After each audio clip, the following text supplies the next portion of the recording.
मेरा नौकर मुझसे भी बेइंतहा मोहब्बत करता था। वह कहता कि मालकिन, मैं आपको जिंदगी भर खुश रखूंगा। मैं हमेशा आपको एक दीवानों की तरह मोहब्बत करूंगा, चाहे वह पल सुख के हो या दुख के। मुझे विधवा होने बाद से आज पहली बार ऐसा वह मुझे कहा था। लेकिन उसकी उम्र और मेरी उम्र में बहुत फासला था। मैं सोचने लगी, क्या यह मुझे वह खुशी दे पाएगा जो मैं चाहती हूँ? यह तो अभी बहुत छोटा है। फिर उसने मुझे ऐसी बातें करने लगा कि मैं अपने जज्बातों पर काबू नहीं कर पाई। उसके साथ कमरे में चली गई। फिर उसने जो कारनामा दिखाया उससे तो मैं हैरान रह गई, जिसे मैं बच्चा समझ रही थी। उसने तो मेरी चीखें, मेरा नाम कविता है और मुझे विधवा हुए 17 साल बीत गया था। मेरे पति की अचानक मौत के बाद मैंने अपने इकलौते बच्चे के लिए और उसके जीवन बनाने की कोशिश में मैंने अपने साल बर्बाद कर दिया था। उस वक्त घर में एक बहुत पुराना नौकर काम करता था, जिसका नाम रामू था। लेकिन अब उसने भी नौकरी छोड़ने का फैसला कर लिया था और वह काफी समय से हमारे यहाँ काम पर नहीं आ रहा था। वह अपने काम को अपना समझकर पूरे विश्वास के साथ किया करता था। लेकिन एक दिन वह अचानक से नौकरी छोड़ने की बात कर दिया, जिसे सुनकर मैं बहुत हैरान हो गई। दरअसल इन सब के पीछे मेरे बेटे अमित का हाथ था। मैं और मेरा बेटा अमित एक छोटे से शहर में रहते थे। मैंने अमित को अच्छी शिक्षा के साथ पाल पोस कर बड़ा कर किया। अमित ने भी कड़ी मेहनत किया और अपनी पढ़ाई पूरी किया। आखिरकार उसे एक अच्छा कंपनी में नौकरी मिल गई, लेकिन यह नौकरी विदेश में था। अमित बहुत खुश था, लेकिन मैं बहुत नाराज थी, क्योंकि मैं बेटे को अपने से इतनी दूर नहीं जाने देना चाहती थी। अमित हमेशा से ही विदेश जाने का सपना देखता रहता था और फिर अमित ने रामू को भी यह सपना दिखाने लगा। अमित ने रामू से कहा कि तुम यहाँ जितना मेहनत करते हो, अगर इतना मेहनत विदेश में करोगे तो तुम महीना के 10,000 तक कमा सकते हो और वहाँ तुम मेरे साथ मेरे घर में भी रह सकते हो। उसके बदले में जो तुम यहाँ काम कर रहे हो वही काम तुम्हें वहां पर करना होगा। इसके लिए अलग से मैं तुम्हें 2 लाख महीना दूंगा। रामू अमित के झांसे में आ गया और इसी वजह से अचानक रामू ने नौकरी छोड़ने की बात कर दिया। 10 दिन के बाद मेरा बेटा अमित विदेश जाने की बात करने लगा, लेकिन मैं उसके इस फैसले से सहमत नहीं थी। अमित ने मुझे बहुत समझाने की कोशिश की, फिर भी मैं राजी नहीं हुई।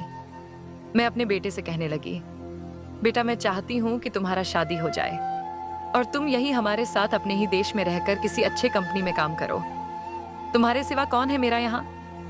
मैं तो तुम्हारे लिए ही तो अब तक जी रही हूँ। अमित मेरी बात सुनकर कहने लगा कि माँ, तुम मेरी शादी जैसे करना चाहो करा सकती हो, लेकिन मैं विदेश का प्लान कैंसिल नहीं करूंगा।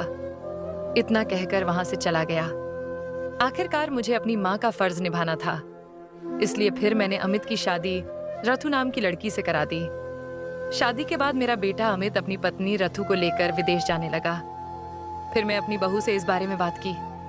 मैंने कहा, बहू अपने पति को समझाओ कि वह विदेश न जाए। इतना सुनकर मेरी बहू ऊंची आवाज में बोलने लगी, सासू माँ, मेरे पति मुझे जहां लेकर जाएंगे मैं वहां खुशी खुशी चली जाऊंगी। इसलिए आपको जो भी कहना है आप खुद अपने बेटे से कहिए। यह आपका आपसी मसला है, मेरा नहीं। फिर मैं अमित के आगे हाथ जोड़कर विनती करने लगी कि बेटा मुझे अकेला छोड़कर मत जाओ, मैं तुम्हारे बिना नहीं जी पाऊंगी। लेकिन अमित मेरी बात को अनसुना कर दिया और जाने लगा। मेरा नौकर रामू भी साथ में अपना बैग लेकर जाने के लिए तैयार था। तभी मुझे द्वारा पड़ा और मैं चक्कर खाकर गिर गई। लेकिन मेरा बेटा और बहू मुझे पीछे मुड़कर भी नहीं देखा। लेकिन मेरा नौकर रामू मुड़कर देखा तो मैं नीचे गिरी हुई थी। वह जल्दी से दौड़कर आया और मेरे मुंह पर पानी मारने लगा, जिससे मैं होश आ गई। अमित मेरे पास आया और बोला, रामू चलो, देर हो रहा है। तभी रामू ने जाने से इनकार कर दिया। उसके बाद रामू ने सारा माजरा मुझे बता दिया कि छोटे मालिक ने मुझे विदेश में ज्यादा पैसे देने का झांसा दिया था, इसलिए मैं नौकरी छोड़ने का बात किया था। मेरा बेटा विदेश चला गया और मुझे किसी से कोई हमदर्दी नहीं मिला। मेरे पति को गए हुए 17 साल हो गए थे और अब मेरा बेटा भी मुझे छोड़कर चला गया था।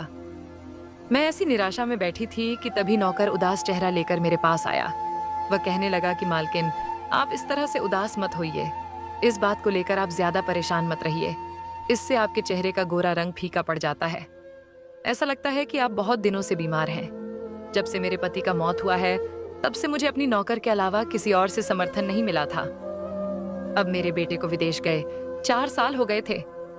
तब से मेरा नौकर रामू मेरा बहुत अच्छे से ख्याल रख रहा था। वह रात में घर के बाहर बरामदे में ही सोता था और वह मेरे साथ बहुत ईमानदारी से पेश आता। मेरे पति के चले जाने के बाद मैंने बिना कुछ सोचे समझे अपने बेटे को बहुत प्यार से पाला और एक दिन उसने भी मुझे छोड़ दिया। उस वक्त मैं 40 साल की थी। अगर आप येशी और मज़ेदार कहानी सुनना चाहते हैं तो हमारे चैनल को सब्सक्राइब कर लें। धन्यवाद।